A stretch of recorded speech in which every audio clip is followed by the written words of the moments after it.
welcome everyone. Thank you for spending some time with us this evening to talk about Marine Biotoxin Monitoring Program. I know that many of you folks here on the call have expressed interest in being a part of this program, and that's exciting.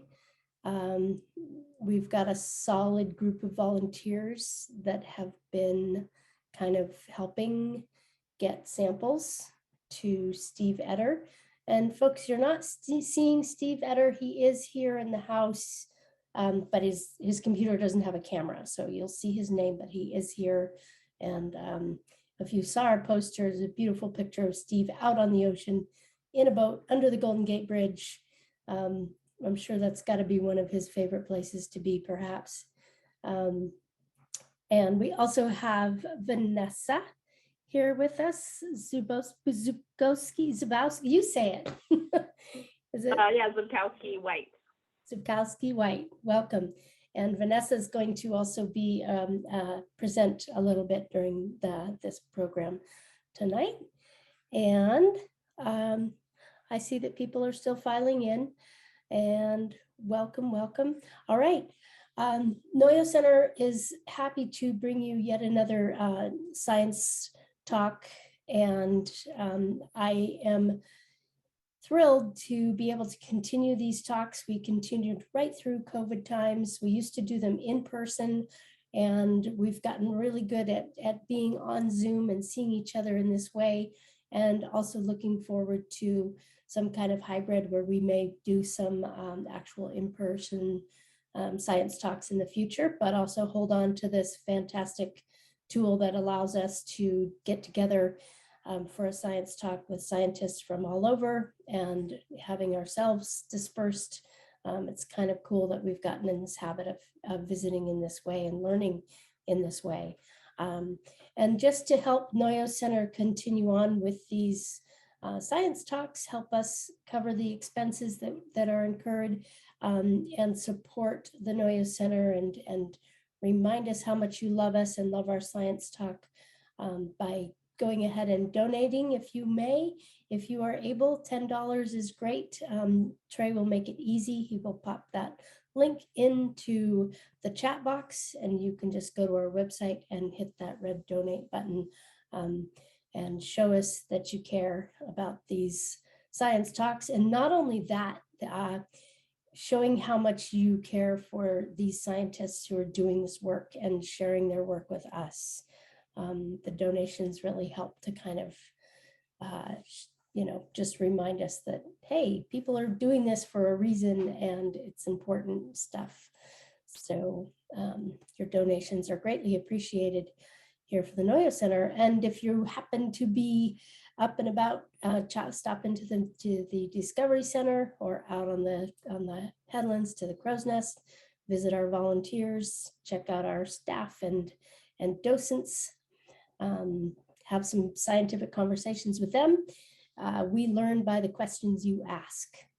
All right, so I would like to introduce Steve Etter, and he is joining us from the Bay Area tonight. He is an environmental scientist with a bachelor's that he got in Northridge, Cal State Northridge down in Southern California, and is now in the Bay Area, but like he said, stretches out along this coast that we are all connected through the ocean water and the waves and the wind that is right out there to the west of us. And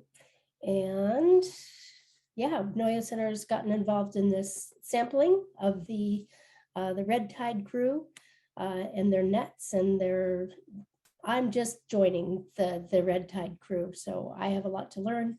And with that, I introduce to you Steve Etter, and thanks for being here. Thank you.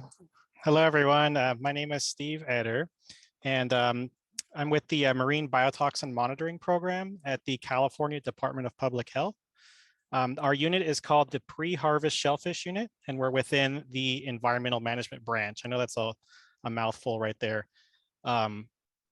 We are located in Richmond, California, and we're a small team of about 5 environmental scientists.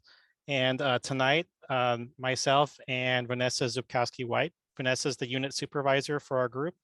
We're going to talk to you a little bit about what our program does and hopefully give you some information about why you are, if you are joined in collecting samples for us, why you're doing what you are doing. So the pre-harvest shellfish unit has two basic functions that we carry out. We look at the safety of commercial bivalve shellfish. So those are the aquaculture industry that exists up and down the California coast. And we also work to protect the public from biotoxins in recreational bivalve shellfish. Those are the people that go out and do foraging for mussels, scallops, and so forth on their own time under a fishing license. And then this presentation that I made is talking about the second part, which is the part that you all are involved in helping collect samples for. So just wanted to give you a really quick introduction that is by no means meant to be anything super complex, but plankton, it comes from the Greek word planktos, which means drifters. And so plankton are made up of plants, animals, and bacteria. They do not have any common ancestors, but they're just a descriptive group. And in evolutionary biology, we like to call that a polyphyletic group. It just means that we just put this group together based on the description. And the two requirements to be plankton is one, you must be microscopic. And two, you must spend a portion of your life drifting out in the ocean or in a body of water.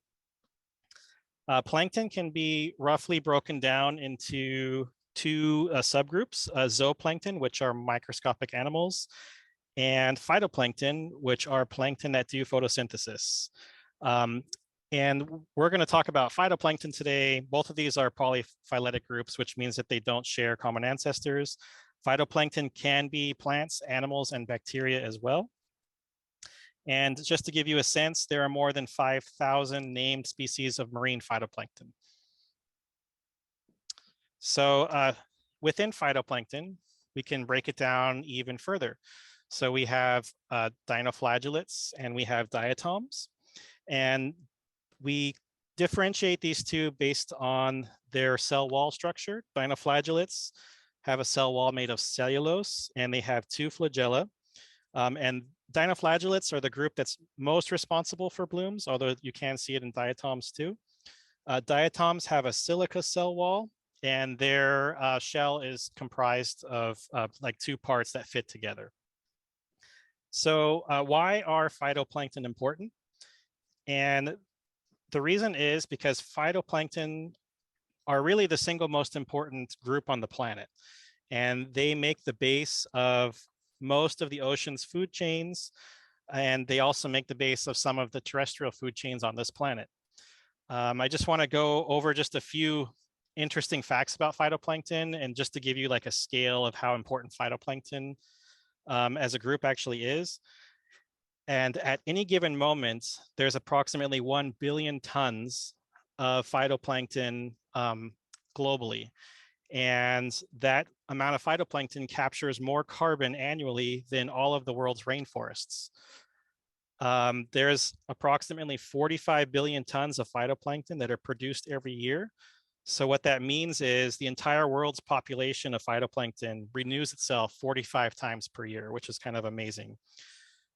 The average lifespan of a phytoplankton cell is 1 to 2 days. And during a point of exponential growth or during a bloom, phytoplankton can double just every few seconds, the population can. So that leads into what is a phytoplankton bloom. So when you have this exponential growth of a species of phytoplankton, we get what we call a bloom. Which is when we get many of the same individuals that are concentrated in a certain area of the ocean. And the specific definition is any higher than normal concentration of a species of phytoplankton in a body of water. And I think that a term that a lot of people are used to seeing is this term called red tide. And what is a red tide? And I think this is whenever everyone hears the word red tide, I think this is the picture that comes to mind. But it's actually a misnomer because red tides are not always red. And so any bloom that causes a discoloration of the water is actually considered a red tide. And this picture that's associated with red tide here, it's taken with very specific lighting, and it's a very specific species that causes this red coloration. Just for those that are interested, this is a picture from Florida, and it's a Noctiluca bloom, which is not considered harmful to humans in the bloom, but it could be, the water may be red, it may be brown, it may be chocolate, green, yellow. We would consider all of these discolorations of the water due to a bloom or red tide. Very rarely are these events harmful to humans. It's not always caused by the same species, not always the same time of year, and not always harmful to humans. So there's no real red tide season. And so this leads to this next term, which you may have also heard, harmful algal bloom. And a harmful algal bloom is any bloom that has detrimental effects on humans, fish, or the environment. So a harmful algal bloom is sort of like a subset of the blooms that we see. And it doesn't mean that they're always have detrimental effects to humans, but it can have other effects on other species in the environment, including fish, which some fish, they just, their gills get all caught up with some of these species, and that causes mortality events. But there's three, and then these are called HAB species, is what we call them. And then these are what we call the big three phytoplankton species in California, Pseudonychia, Alexandrium, and Dinophysis. We monitor for all types of blooms, but these are the species that have historically caused the most toxicity in California. And by toxicity, I mean consumption of shellfish, not by contact with the toxins themselves. Pseudonychia produces domoic acid, which when it's in humans, the symptoms in humans, it's called amnesic shellfish poisoning. And we get toxicity only when we see very large blooms of Pseudonychia.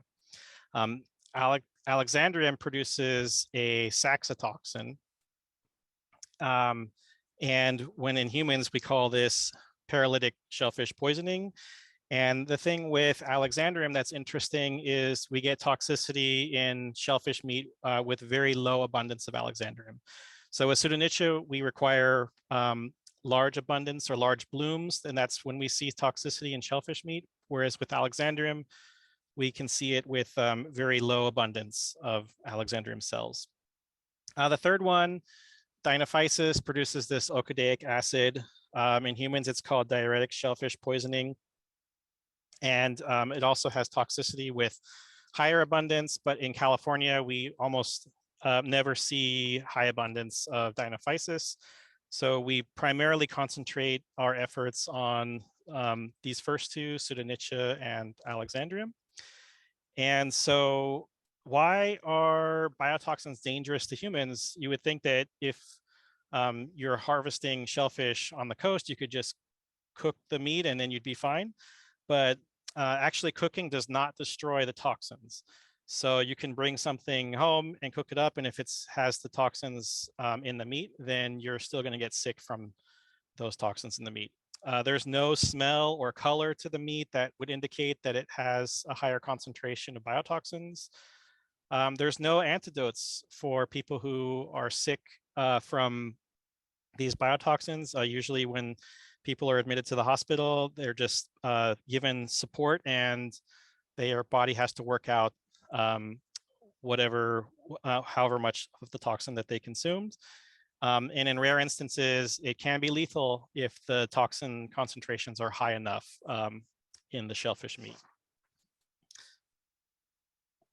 So domoic acid is a big one for a lot of the marine mammals in California. Both domoic acid and PSP affect marine mammals, and they do cause death among marine mammals.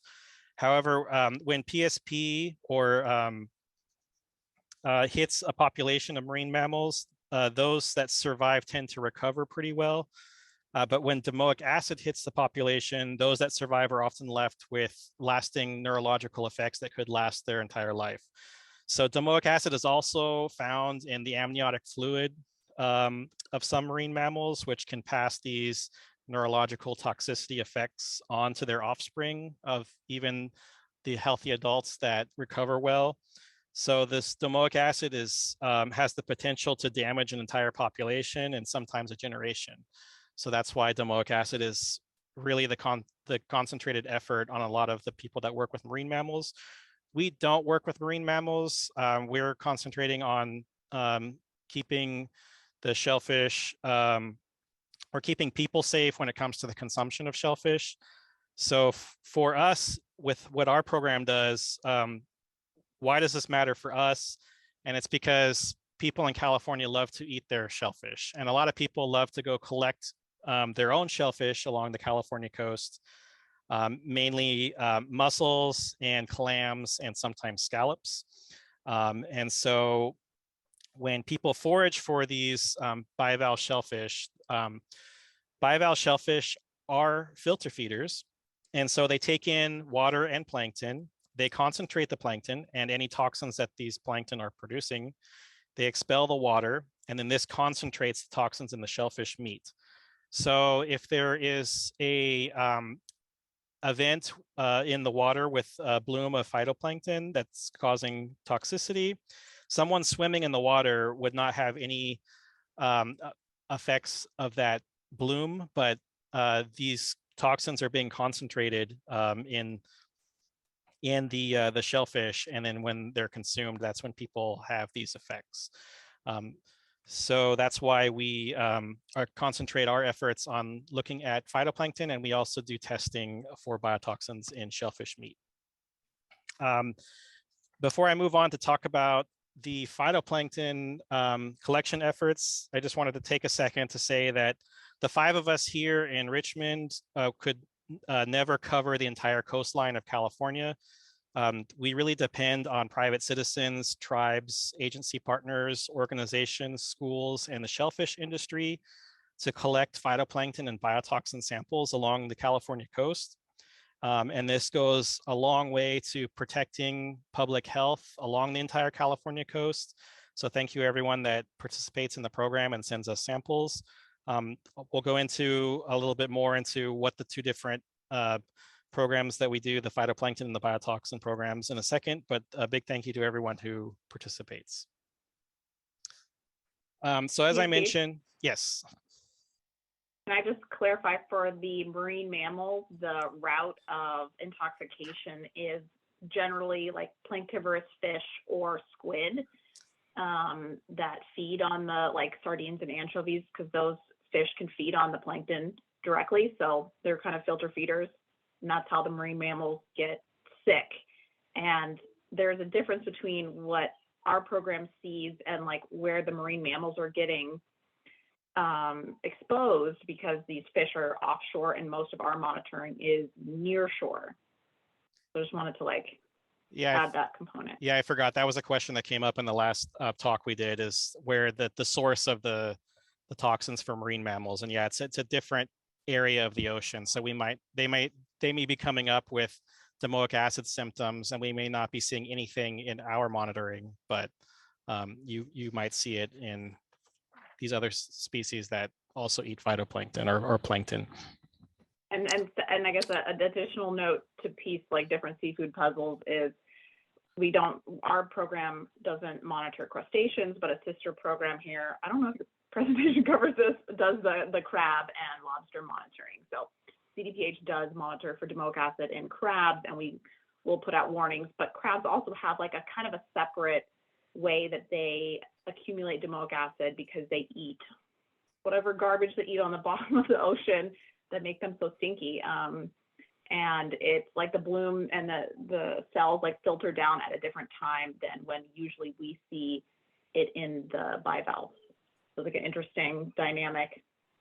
it doesn't all match up at the same time. Yeah, and it'd be interesting if ever you are interested. We have a map that we post with data and for our bivalve shellfish, but there's a different website completely for this other group that in CDPH that does crabs and lobsters. So we could also send that link to you if it's of interest to post it on your website so that people can see the real-time data that CDPH is collecting as a whole. So the two major components are phytoplankton monitoring and biotoxin testing. I'm going to talk to you really quickly about phytoplankton monitoring, and then I'm going to give it over to Vanessa, and she's going to talk to you about the biotoxin testing.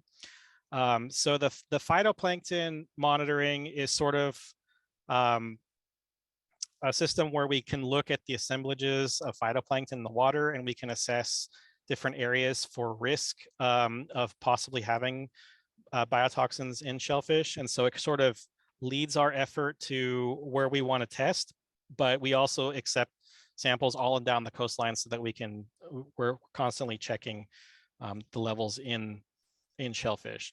Our volunteers, we check out these 20 micrometer nets to them, and then they run that net through the water, and what it does is it concentrates the phytoplankton into the cup, or what we call the cod end of this net.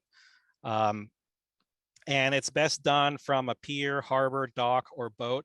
But it is also possible to complete this from a beach, and you can do it by collecting buckets of water and pouring it through the net. There's a different protocol for that. So if anyone is interested in that protocol, they can reach out to us and we can send it to them. So when our volunteers go out and they run this net through the water and they collect samples, we request them to record two very important pieces of information. One of those is the depth at which they drop the net down, and a lot of our volunteers, they mark with like a piece of tape on their net rope to show 10 feet, and then they just run it down to that point, so they know that they're 10 feet below the water. And the second piece of information that is important to us is the number of times that they run that net through the water to collect that sample.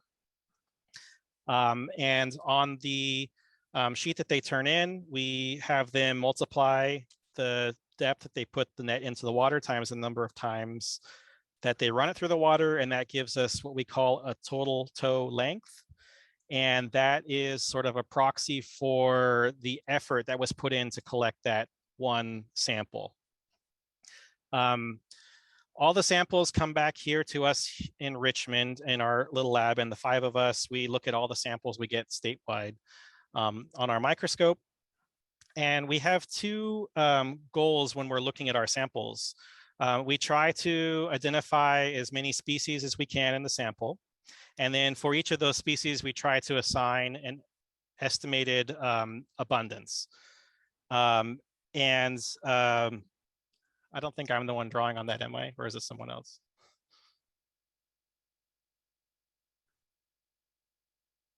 Oh, it says John Nolan is drawing on my presentation, sorry. So yeah, we identify species and we attempt to assign an estimated abundance. We don't do cell counts in our lab like some other groups that do research across California because we receive too many samples, and our goal for receiving these samples is just to determine sort of levels of risk within the state. So we're not interested in cell counts. So how a typical sample would go when we receive it in the lab is this is what a phytoplankton sample may look like under a microscope. It's a nice mixture here of a lot of different species. And the first step that we would do is we would attempt to identify all the different species that we can find in that sample. So in this sample, just really quickly, like roughly, I can see here Pseudonychia. We have some Dinophysis down here, Noctiluca. We have some unknown centric species. We have Protoparadinium. We have Rhizosolinia, and we have Serratium. And so these are like the species that I can find in this sample. And then what we do after we come up with a list of all the species that we found is we try to assign an estimated abundance for each of the species. So we go through And I would say that this is the protoparidinium in the sample. So I would roughly say that the protoparidinium takes up about 7% of all the cells in the sample. And then this is just completely by eye, something really rough for us to get to write down. And then we have these, for better visualization and tracking, we assign sort of this abundance category to each of the species. And so for this protoparidinium, since it was 7%, we would assign this to the present class. So we have absent, rare, present, common, and abundant are the 5 classes that we use to describe each species in a sample. So we'd say this one was present. So when we're looking for what I mentioned earlier, the big 3, the Pseudonychia, the Alexandrium, and the Dinophysis. For Pseudonychia, since we know that it requires a large concentration to cause toxicity in shellfish meat, we're only really looking for Pseudonychia that's in the abundant category. So this is what it would look like if Pseudonychia were to be abundant. I'm sorry, we look for Pseudonychia that's common or above, and this is something that would look like in the abundant category. So slightly less than this would be common, and this would be abundant.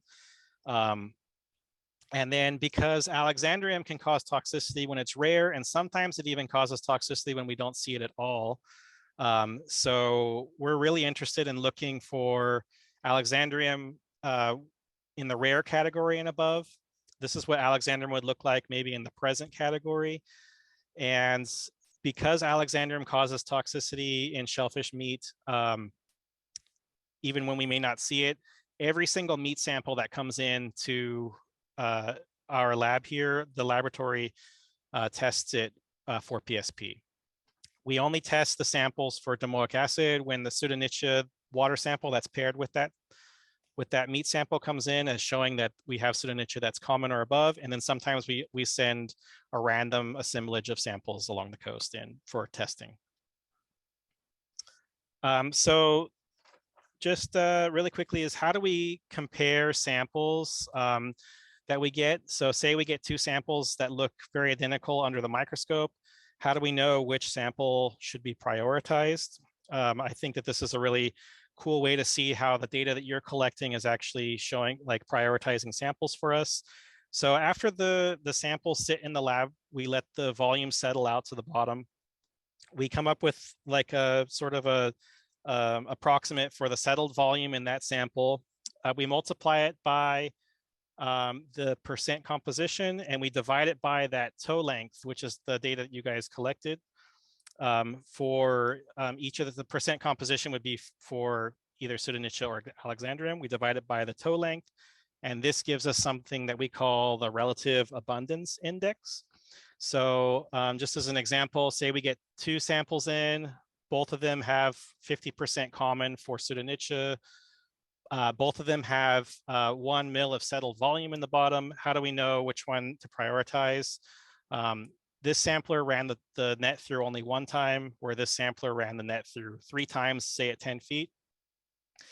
We would come up with a relative abundance index for the one on the left of 5 and the one on the right as 1.6.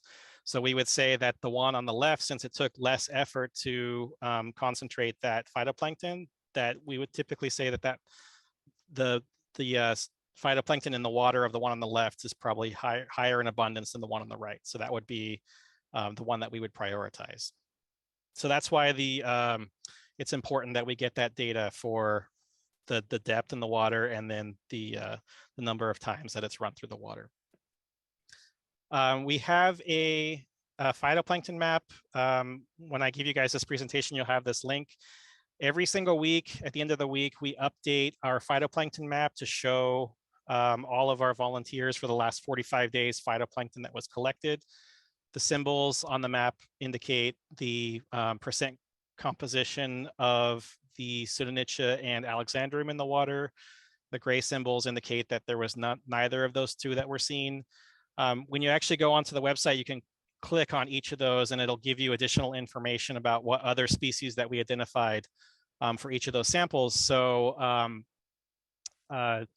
you can go on. I usually I send out a notification when we post to your group lead, whoever that is, that we posted your data, and then you can send it out to the group, and they can click on the sample and see what was the major species that were in that sample. So we can pass this link along to you guys if you don't know about it already.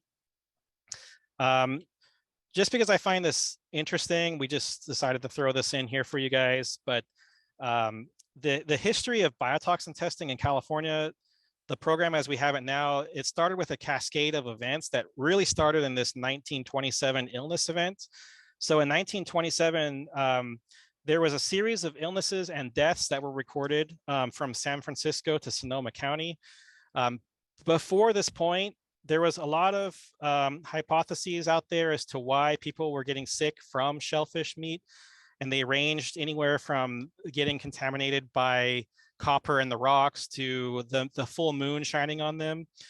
So in this 1927 event, when a series of people got sick or died, the state launched an official investigation, and the event was documented by K.F. Meyer.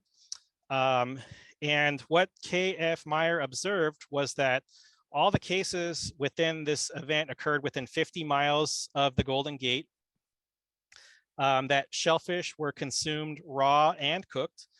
And a very important piece of information was that death occurred within 3 to 10 hours. So we know that this is not food poisoning, because food poisoning takes on the order of days, not just a few hours. So that was a very important clue. And the symptoms that people were reporting were tingling, numbness of lips and extremities, loss of muscular control, respiratory failure. And we know these symptoms today as signs of paralytic shellfish poisoning. So this is sort of the cascade of events that happened to our modern testing program. In 1931, the first annual mussel quarantine was established, and that quarantine was not established because they really knew what was going on, but they knew a time period of the year in which these illnesses were occurring. So then they decided to put in a quarantine in place that would protect people from these illnesses from occurring. So people couldn't go out and forage for bivalve shellfish during this quarantine period. In 1932, the first PSP toxin was isolated in a laboratory. They didn't know what it was, and they didn't have a name for it yet, but they isolated the toxin that was causing the illnesses.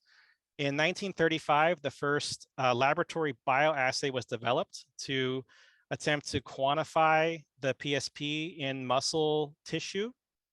In 1937 was the first time Alexandrium was suspect in producing this, this toxin.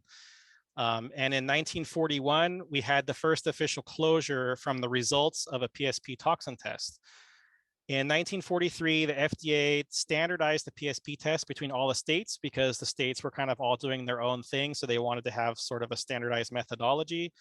And then in the 1950s, the testing, which was being done at the time by the University of California, San Francisco, was transferred over to then what was called the Department of Health Services, but is now present day California Department of Public Health, which is our program. So around 1950s is when this program started that you guys are participating in. And then I'm going to mute myself, and then I'll just let Vanessa take over. And then Vanessa, you can let me know when you want the slides advanced. All right, sounds good. So we're going to talk about a little about the biotoxin testing. So Steve touched on the phytoplankton analysis. That's one component. It's really like a risk evaluation. But we're not going to take any action on phytoplankton levels, because that's not the end product. The end product that people are going to eat is the shellfish, and we have action levels for those. So next slide. All right, so what do people eat? Here's some nice pictures of mussels, razor clams, oysters, and scallops. Next slide. All right, so for our biotoxin testing, we have sites that are routinely submitted. Those can vary between monthly, biweekly, or weekly, or tidally dependent routine monitoring. And then next slide, thanks. We also have on-demand monitoring. So we don't need, weekly samples from every site. That is just too much. But if we just detect at our routine sites a little bit of toxin, then we can expand monitoring to our on-demand sites based on plankton or detection of toxins. Next slide. Okay, so the species we test the most is mussels, and those are kind of like an indicator species. The reason we use them is they're a common bait. People can access them. They're abundant along the coast. That's what people are harvesting. They're found in a lot of locations, and they're actually a really good proxy for other species, particularly for paralake shellfish poisoning. So we'll see elevated levels in the mussels before we see them in the clams or the oysters. My kids are like pushing stuff under the door. Sorry if they're yelling. Yeah, so there's like an interesting trend where the mussels will concentrate the toxin first, and then the other species will come in after. And then, so it depends on the species of how they depurate, but if the bloom is gone, they actually depurate the toxin pretty quickly. All right, next slide. Except for razor clams, they're a special thing. We can touch on those later. All right, so something we've done recently is we have a biotoxin protocol for volunteers, but we also came up with this really nice website that shows you how to shuck and prepare the samples and has links to all the documents and protocols. And it's a lot easier to understand how to do it when there's like a visual guide. So that's something we just did last year. So we can share that as well. Next slide. All right, so how is this done? Well, someone collects the mussels. All of our volunteers and the industry, they actually shuck the mussels as well. They follow the protocol to drain them. We actually, the protocol doesn't want you to like cut up the meat. We really want you to like scoop it out and drain it, because if you poke it too many times, I've gotten in trouble by FDA auditing us. You'll like let out the internal juices. So don't do that. You would be very gentle while you're scooping them out. Then you put it in your sample bottle, and we need about a cup of meat, which is about 250 grams for just enough for the testing. And that needs to be frozen and then shipped to our lab here in Richmond. And we provide the like shipping boxes and labels for our volunteers. Next slide. Cool. All right. So it's in the jar. Then it gets blended up into this lovely homogeneous, and then the lab, depending on what tests are available, they measure them out. They measure out 100 grams for the PSP test usually. And then next slide. All right, so if there is available resources, usually, you guys go away, please. We test things on a screening test. We used to be using this thing called a Scotia rapid test, where you get a positive or negative result, and you can see the test on the right here. You actually drip a couple drops into what looks like a pregnancy test kind of strip, and it gives you a positive or negative line. Our lab's going to be using a similar but a different company test soon. Next slide. And so if we get a positive, we run it on the PSP bioassay, which can give us a numerical result. The screening only gives us positive, negative, but this test will give us a numerical result. The detection limit's around 34 micrograms per 100 grams, and the alert or closure level is 80 micrograms per 100 grams for PSP. Minor symptoms of PSP poisoning are around 200, and moderate symptoms around 500, and severe or lethal symptoms can be around 2,000. And that's, all dose dependent too. So, but that's like approximate levels. And this testing is all done at Richmond and we don't do it, but microbiologists in a lab at our campus does. Next slide. Cool, so here's some data in a map that I made. This is 2020 was like a pretty big year for PSP. Some years are quiet, some years like 2021, not much happened. We had some low levels, but only one sample in the whole state was over 80, the alert limit. But in 2020, we were issuing health advisories all over the place. So here you can see in Mendocino County, the highest PSP result was 672, which is, moderate symptoms for PSP poisoning. In Humboldt, we had the highest level for that year, which was over 1,000. Yeah, that affected area was from Humboldt down to, what was that, Monterey? Next slide. All right, so PSP has like a really interesting history in California that Steve was touching on. It's kind of, nice that we have such a long history of monitoring. And then there's Domoic acid, which came on our radar in we started monitoring for it in 1992. There was a really large bloom of Pseudonychia in Monterey Bay in 1991. And a bunch of seabirds and like marine mammals, the seabirds were disoriented on the beach, all over the place. People were like, what's going on? And so that really kicked off our program, phytoplankton sampling. So we hadn't done it routinely. And I always like to bring up the tidbit of, so that 1991 event happened, but someone had figured out by looking at like historical samples that in the 1960s, there was a bloom. And there were reports in the newspapers in the 1960s of birds also crashing into, it was like sooty shearwaters, were crashing into the buildings in Monterey and Santa Cruz area. And who was visiting during that time was a famous director named Alfred Hitchcock. And so he got the inspiration for his movie, The Birds, from that Domoic acid event. Anyway, that's my interesting history. Okay, next slide. Not testing, but okay, go back to testing. Domoic acid is like a single chemical compound, and it's actually different from saxitoxin, which is actually a suite of toxins, and it has to be tested differently. Domoic acid is just one compound, and so you can easily test for it chemically with a high-performance liquid chromatography machine. And so the chemists in a different lab at CDPH do this, and we get a numerical results, and the detection limit is 2.5 micrograms per gram. I like to use parts per million. It's the same thing. The alert limit is 20 ppm. Domoic acid. Next slide. All right, so this is data from 2020. Similar thing, we didn't actually have anything above the alert limit in mussels and oysters in 2020, but we did have some detections. So in Mendocino, we had 3.5.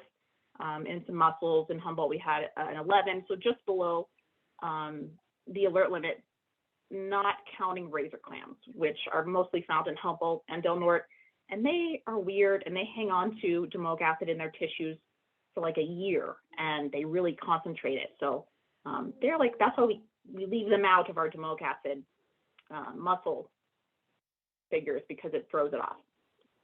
Next slide. Okay, so this slide, it talks about our warnings a little bit. What our program does is, if there is samples over the alert level, we issue health advisories. So we contact, usually they're county by county basis. We send out a press release. We contact the county environmental health department. They're in charge of posting the warnings on beaches. This one's from San Mateo County. And in addition to those health advisories, Steve touched on, we do still, it changed maybe a little bit from the 1930s, but it is kind of an old method of keeping people safe, is a quarantine. We have the annual recreational mussel quarantine. It's in effect from May 1st to October 31st every year, and that covers the period of historical paralytic shellfish poisoning deaths. And yeah, so it's kind of an interesting thing that we do, and we post that. Now we have like our nice health advisory map, so we put all our health advisories there. We also have the press release page, but we have this shiny new map that we like to point everyone to. Next slide. All right, data. Okay, so this is a figure from 1990 to 2020. and it shows the seasonal distribution of PSP toxins in shellfish. And the alert level is that little red line at the bottom. So you can see that we've actually had a sample collected in the middle of our quarantine period that was about 10,000 micrograms per 100 grams. And the quarantine period covers, you know, May through October, which is those red lines, but we do get wintertime PSP events. And that is why we do, you know, issue health advisories to warn the public. And that's why we have to do constant monitoring, because the winter months, hey, the quarantine's not here, it's not always safe. Blooms can happen, you know, not really blooms, but Alexandrium can grow at any time and can concentrate in shellfish. So it is important to do constant year-round monitoring. And even during the quarantine period, because people might not or shouldn't be harvesting mussels. The public does what the public wants to do, but people can also be harvesting scallops and clams. And if we don't have any mussel monitoring data, we don't know the risk to those other species. Next slide. All right, so this is same time period, 1991 is kind of when we started monitoring for domoic acid, to 2020. And this is for not razor clams, so mostly mussels and oysters and other species of clams. And the alert level is that 20 ppm down on that red line. And you can kind of see for domoic acid, we have a little bit slightly different distribution where it's like early-ish spring, and then like summertime elevations. And it doesn't quite hit all within the quarantine period. So yeah, you never know when it's going to happen, hence the need for constant monitoring. Next slide. Actually, that was the last one Oh, good. on your section. But I did want to mention that one of the most common questions that we get from the public that send in emails to us is it safe for me to eat X at this beach? I'm going to go harvesting this week. And we usually refer them to the last sample that was collected closest to that location that they want to go harvesting. So having a wide spread of data collected by the public really does help other members of the public that want to go out and safely forage for mussels, clams, and scallops, so that they have some sort of informed decision that they can make when they go out to see that their risk level of when they want to collect mussels from the beach. That is a good point, Steve. Yeah, and like, can I just expand on that a little bit? Yeah, I guess? Sure. You know, we do have these like routine stations, and we can't cover every beach. The interesting thing is that, you know, we can kind of give you, hey, it's like low risk based off of our data, but we cannot guarantee safety, because there can be like pockets where plankton tend to bloom more. And hopefully, you know, we know that we can have data, or hopefully have an idea where those historical high risk areas are and monitor for those. But from beach to beach, the levels can be different, just depending on how the currents go and where the cells are.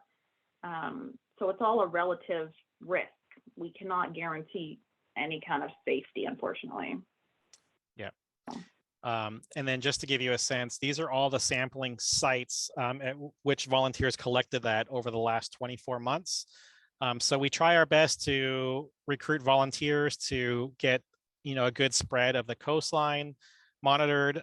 As you well know, some counties don't have accessible beaches, and they have these cliffs like Mendocino County does. So that's why you see these big gaps up in the North Coast area. But we're always trying to recruit in counties where there are accessible beaches, or sometimes people go out and collect in kayaks, or however they have access to the ocean, so that we can get a good representation along the entire California coast. And in the last 24 months, we processed 2,289 phytoplankton samples sent in from our volunteers along the coast, which is what I was mentioning, why we just do a quick rough relative abundance for the species that we're looking for, and we don't actually do cell counts. For biotoxin samples, these are the sampling sites that we had volunteers send in shellfish meat samples to us over the last 24 months. We're also always trying to recruit volunteers to fill some of these gaps so that the public can make informed decisions about whether they can forage in these stretches of the coastline. We received 1,768 shellfish meat samples over the last 24 months. So before you guys joined up with your group, Mendocino County was basically there was no collection going on hardly at all. So it did a lot to be informative for residents in your county to be able to make informed decisions about whether they want to go out and harvest mussels, clams, and scallops on their own. Let's see. I think my thing just froze here. Give me 1 second. CDPH server is doing something. Oh no. Yeah. The Mendocino County does give us some mussel samples, like monthly maybe. Yeah, they average some mussel samples maybe like once every month and a half is how it's been going. So anyway, Just wanted to give a little bit. Yeah, they've been great partners. Yeah. Like the servers are going under an update or something right now, and everything's freezing over here. Anyway, let me just describe it to you. I made this graph for you guys in 2020 when we had that biotoxin event that affected a lot of the North Coast. We had Kristen Gordon, which I think some of you know, that was collecting samples for us at the time. She was collecting from McCarrister State Park, and she was collecting a sample about once a month. And she collected a sample towards the end of October. It was 34 micrograms per 100 grams of PSP.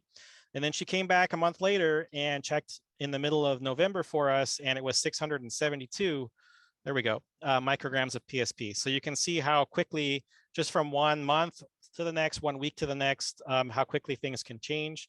So we were experiencing a PSP event up in Humboldt County that we knew about, but we did not know how far down the coastline it extended.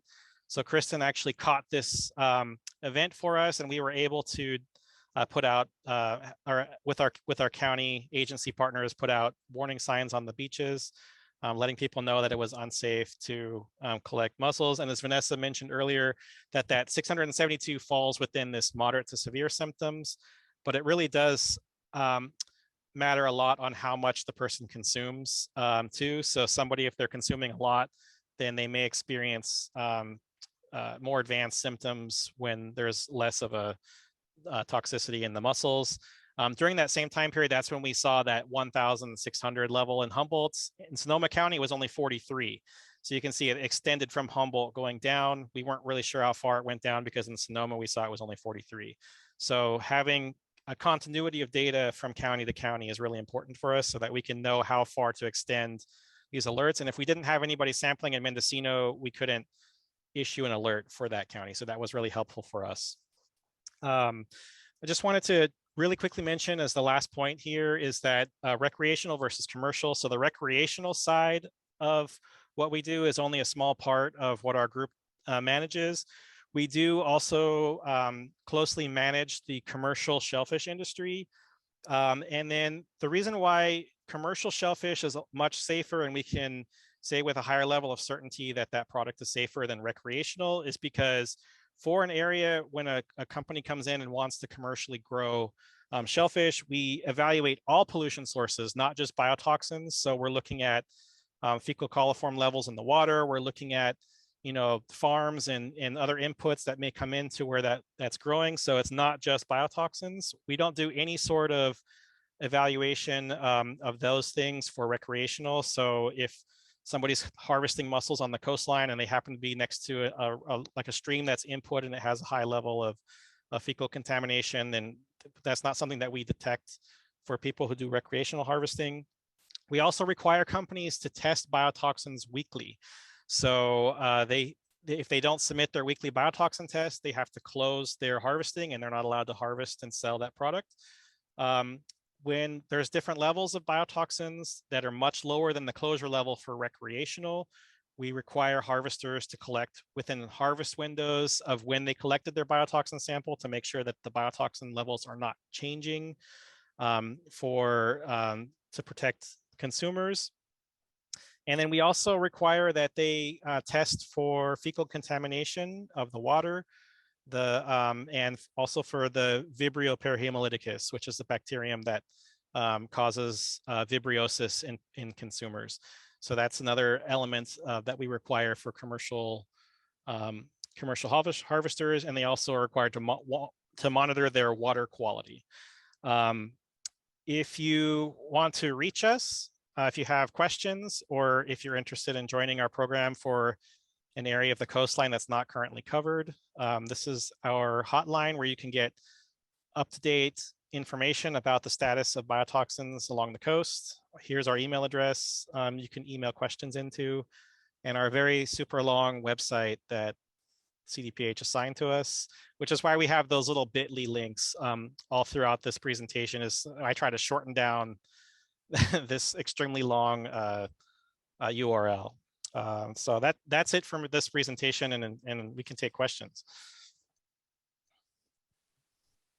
Fantastic. Do you want to, you can leave that up for a minute and then stop sharing so that then we can see everybody here is in the house and take some questions. That was phenomenal and really interesting. Really starts to make sense of what some of these things mean. Shellfish poisoning. Yeah, awesome. Thank you. I see that Tess has got her hand up. Go ahead. Tess. Yeah, I have a couple questions. Is there any correlation, or are you doing correlations to, for example, the effluent or the stormwater outflows from the city? And then also, do you correlate wave patterns with this? So for your first question, yes, we definitely do for the commercial shellfish areas.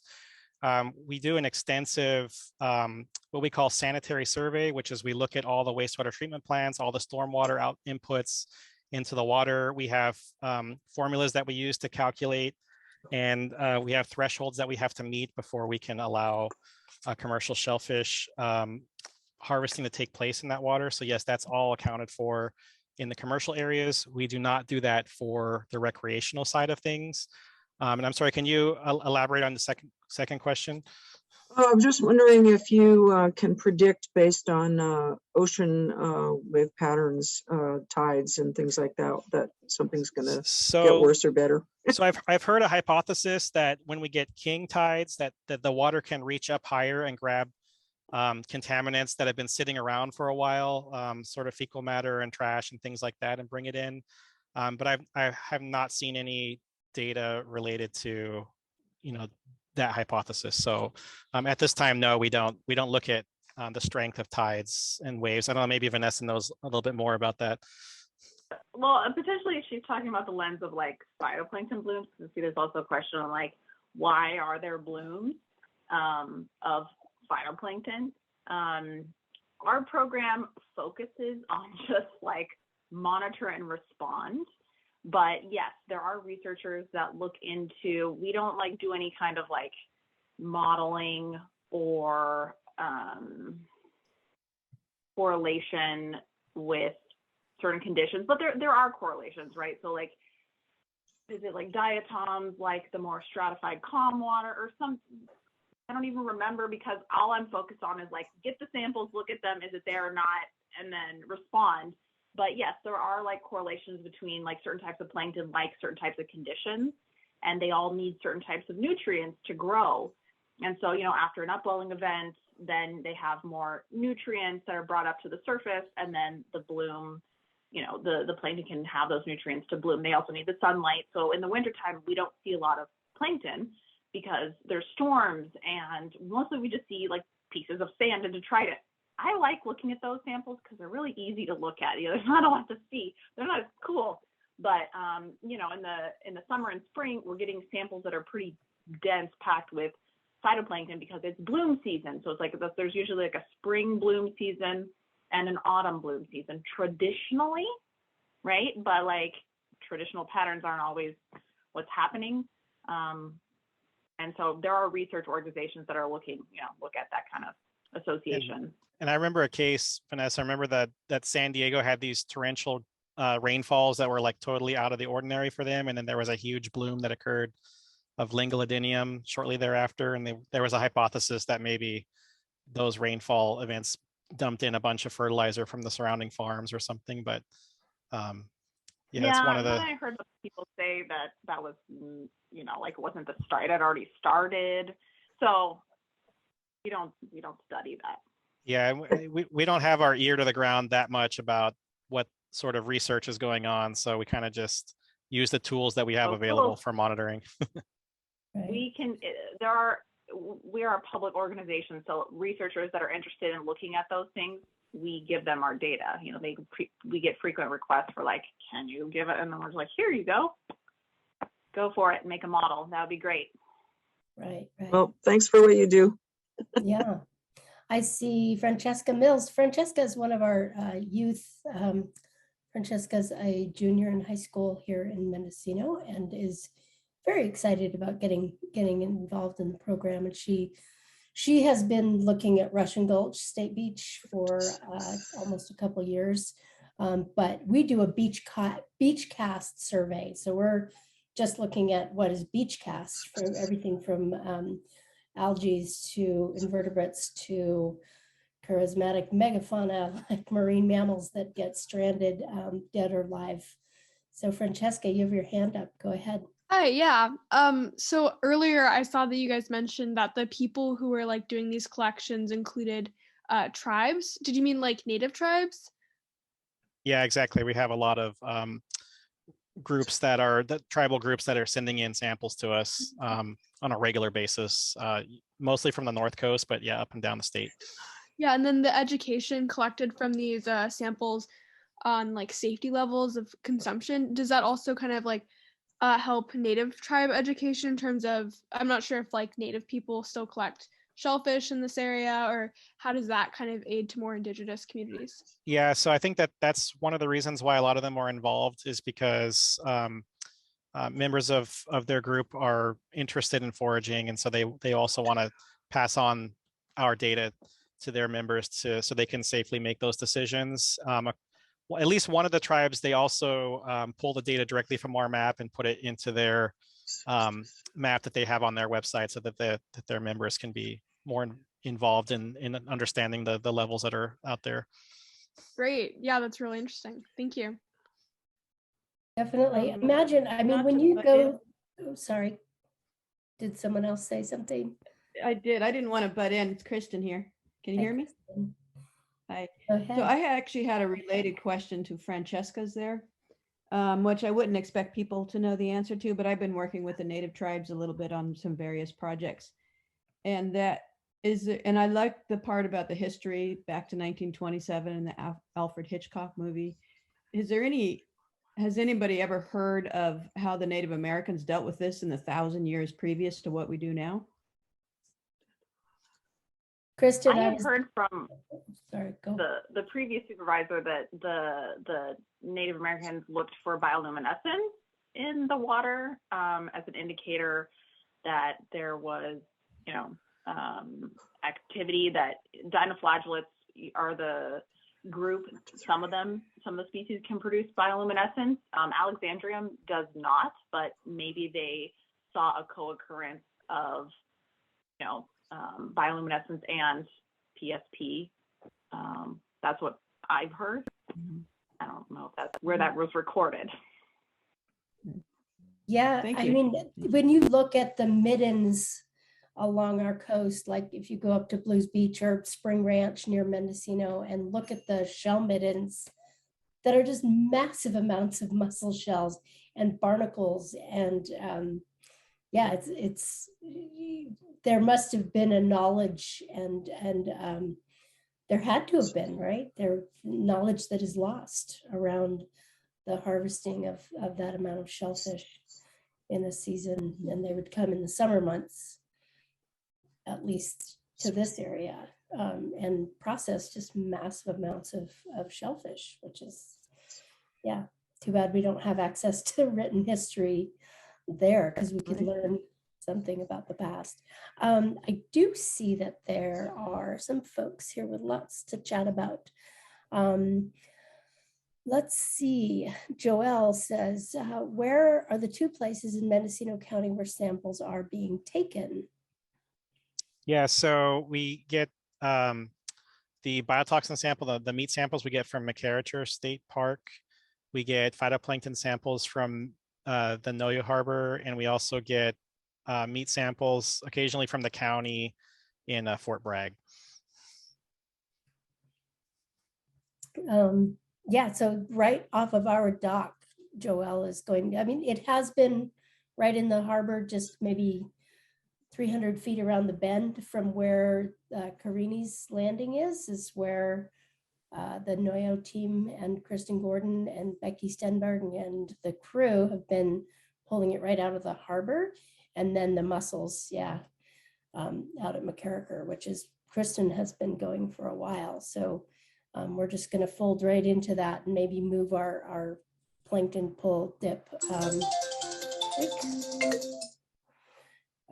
Oops, I just lost. Hopefully you can still hear me. Shoot. Yeah, I can hear you. Okay, great. Sorry. Anyway, I lost track there a little bit because someone called and it always drops my visual Zoom for me. But going down this list, did that answer your question, Joelle? All right, anyway. Let's see. Michael really liked the Hitchcock factoid that I did not know. And I was really curious about birds because we have had a number of bird wrecks through the years, one more recently with the northern fulmars who were coming ashore, shaking their heads and acting really disoriented and ill.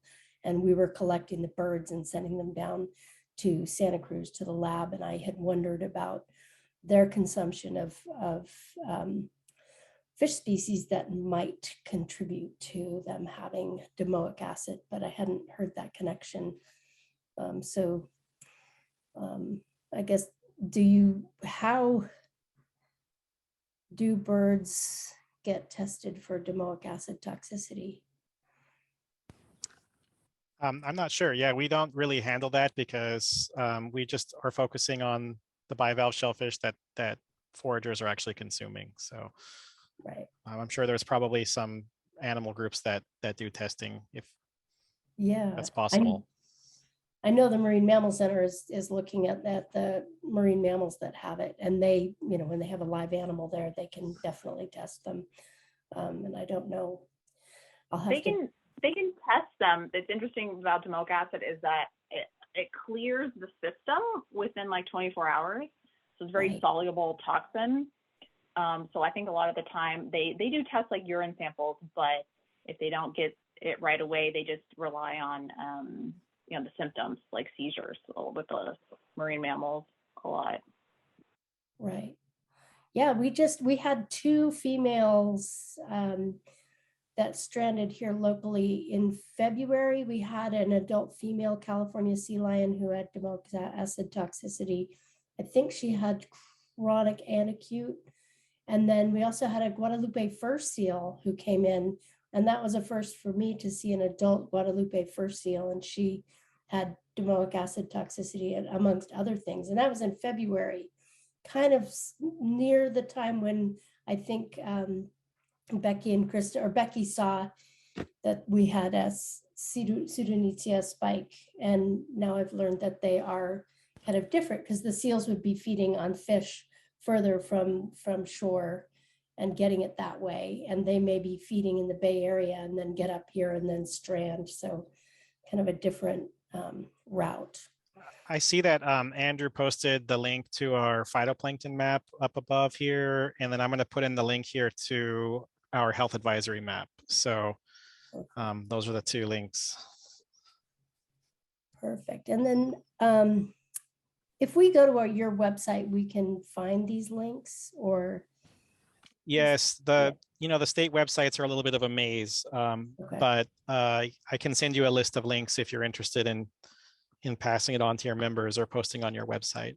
That would be great. That would be excellent for sure.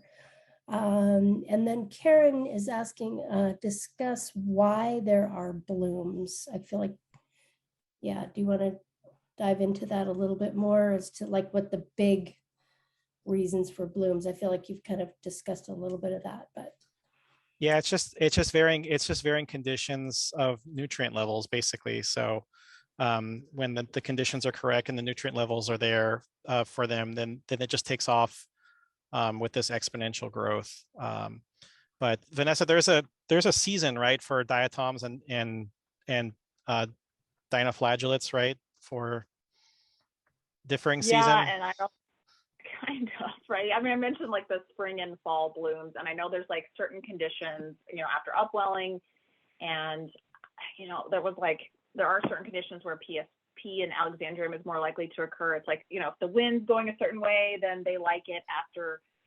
So I don't remember off the top of my head, but yeah, there are like conditions that the plankton tend to like each species. But it's hard to do modeling for species. It's some researchers have done like modeling, and you can look at satellite images for chlorophyll, and so you can see, okay, well, there's like a huge thing of chlorophyll, but we don't know what species that is from space. You can't tell what that bloom is. It could be a non-toxic species, and so that's why like sampling of the plankton is good, because it could be Pseudonychia or it could be Catopteris. It could be something that's non-toxic.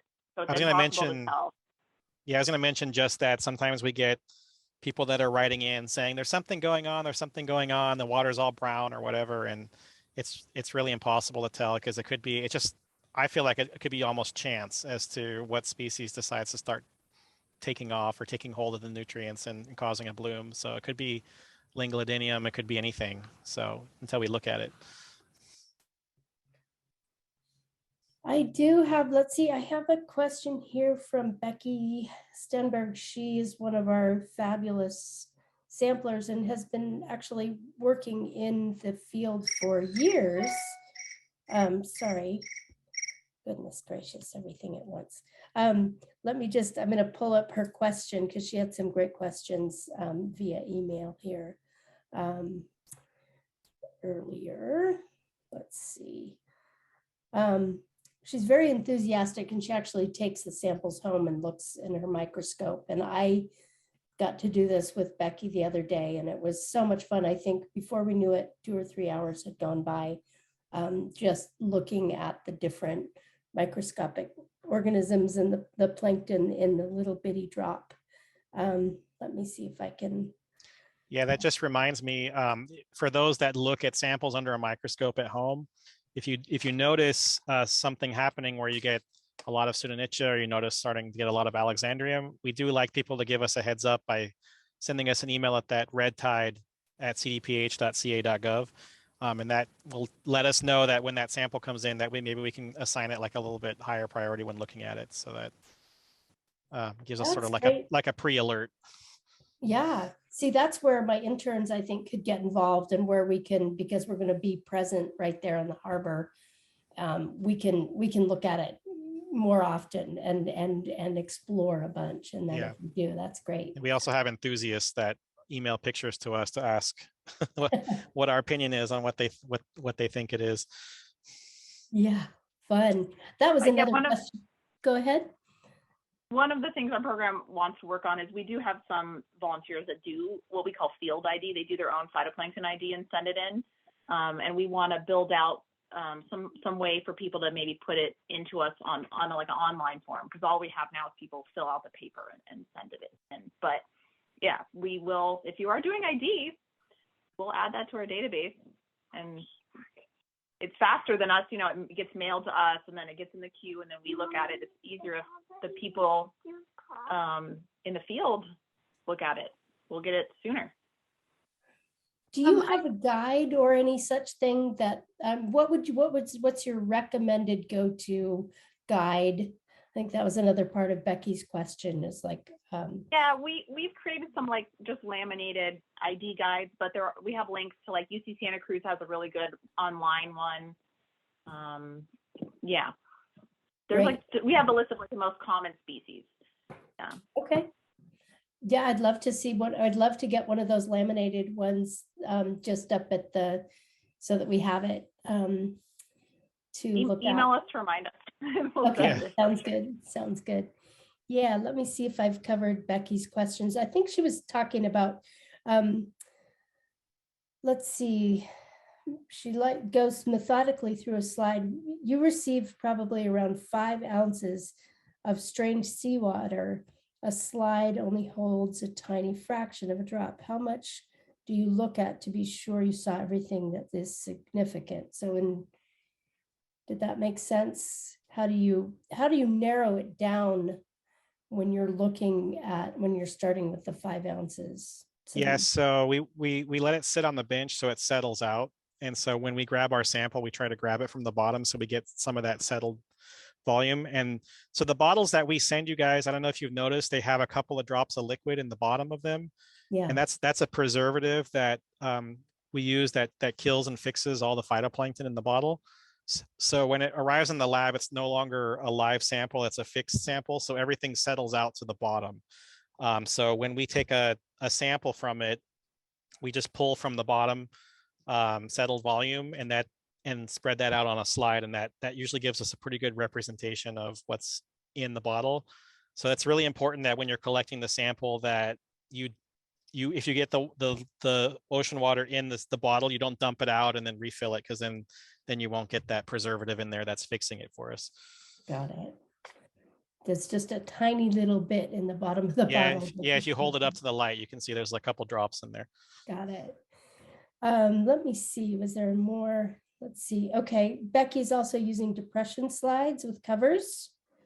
And she remembers, sorry. Becky, if you can, I don't think you can chime in or chat. Yeah, I think the depression slides are people that are more interested in looking at movement of live samples. So we just use the regular flat slide when we put it out here in the lab. Right.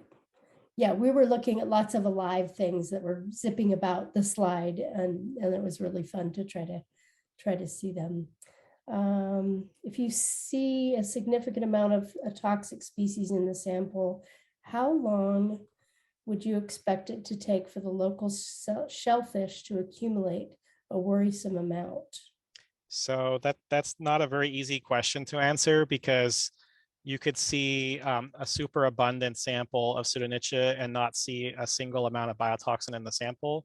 And it's not really well understood. Maybe Vanessa can correct me if I'm wrong, as to why sometimes blooms cause toxicity and sometimes they don't. So whenever we see that indicator of a bloom for Pseudonychia, then yeah, we'll always send in that sample into the lab to be tested. Sometimes it hangs around, like we've had low levels of PSP hanging around the Santa Barbara area for quite a while, and sometimes it dissipates really quickly. So it's really hard to predict, which is why it's more important for us that when we do get an event that we get several follow-up samples so that we can track the whole entire bloom and we can track the PSP and domoic acid levels, if that's the case, in the meat, to see when it goes back down under the alert level. And then our internal protocol says that we need 2 samples 14 days apart that are below our alert threshold before we can remove the alert from that county. Okay, great. Well, I think you can count on our team being, if you ever need something real quick, we will get out there and do it. I'm out on the beaches all the time and can grab mussels. And anyway, we're excited about being a go-to and consistent for you. I did have one question about the toxicity of the algae blooms. Does climate change have anything to do with like the trends in it? That was a question that came up before. Vanessa, do you remember the answer to that one that we came up with at that point? Or I mean, yes, climate change is going to affect, the plankton distribution, but how it's going to affect it, we don't know, and our program doesn't do that analysis. But yeah, if the water temperature changes and the way that, upwelling happens changes, we could get new species of plankton, or the way that it's traditionally been bloomed can change. Yeah, so that's the constant monitoring is still needed. Yeah, and I see Andrew's question about the is there a discussion about the role of toxins? And the only thing that I've really heard is that, evolutionarily, it was probably for competition between species, creating toxins just to get the, kill off the other competition and get the advantage. That's the only thing that I've really heard. Right. And then I see that Sherry asked about the magnification, and 100 times is most common, I guess. Yeah, and then 400 is ideal for if you have a phase contrast microscope. But yeah, we typically do 100. Great. Wonderful. Well, thank you for the chat there, folks. And I think if you have any more questions, feel free to ask. This has been a really fun and interesting conversation. I hope I didn't miss any raised hands. I actually lost my Zoom visual here. Yep. And send us an email at redtide@cdph.ca.gov if you have any questions, or if you want any follow-up resources or anything like that. Wonderful. Hey, and really kudos to Kristen Gordon and to the team here who's been working really hard, and they really appreciate the your responsiveness to questions. So thank you to your team for the dialogue and for doing this for us tonight. Really nice. You're welcome. Yeah. Yes, thank you very much. That was great. Thank you. Yeah, I thank you also so much. wanted to say we have a really good team right now that is doing at least once a month, I think, of the mussels, and then once a week of the plankton in the Noyo Harbor. But ideally, we would like to cover more of the Mendocino coast. So if you're interested in being part of the Mendocino Red Tide program, and especially if you live more south, Fort Bragg, let us know. Let Steve know, let Sarah know, let me know, and because we would like to expand the program in this area. So Yeah. that reminds me of a question that I had about that specifically. So if we have Noyo Harbor as a collection spot, and then McCarricker for mussels, how important would it be to say then now collect from down in Point Arena? Is that vital distance? Yeah. Every sort of like turn of the coastline and stretch could have a different result. I mean, it doesn't make a lot of sense to have two samplers that are right on top of each other, but we sort of like the next move is we try to get, move up the county or down the county to see if we can spread out along the coastline what we can. And I know that a lot of the coastline is inaccessible, so that doesn't make a lot of sense. But yeah, down south, it would really be helpful because the county sends in mussel samples, but we don't get phytoplankton samples at all from them. So if there's anyone over there that has a way of accessing a beach or a dock or anything that they can throw a net in the water or grab some buckets of water, then we can send out a net and get a satellite, location set up for you guys to collect samples. Great, wonderful. I'm super interested, Sherry from Wallala, but I also range up to Point Arena. So I'd be really interested in, plankton toes and things like that here in the South County. Great. We'll get hold of you, Sherry. Thank you. Okay, thank you. Sweet. All right. Well, we are almost at 8 o'clock, and what a fun conversation. Thank you, Wendy, for setting it up, and Peggy for setting it up, and the Noyo team. And And Steve and Vanessa, that was great. Thank you. Thank you, guys. Yeah. Thank you. Thanks for all the samples. Thank you.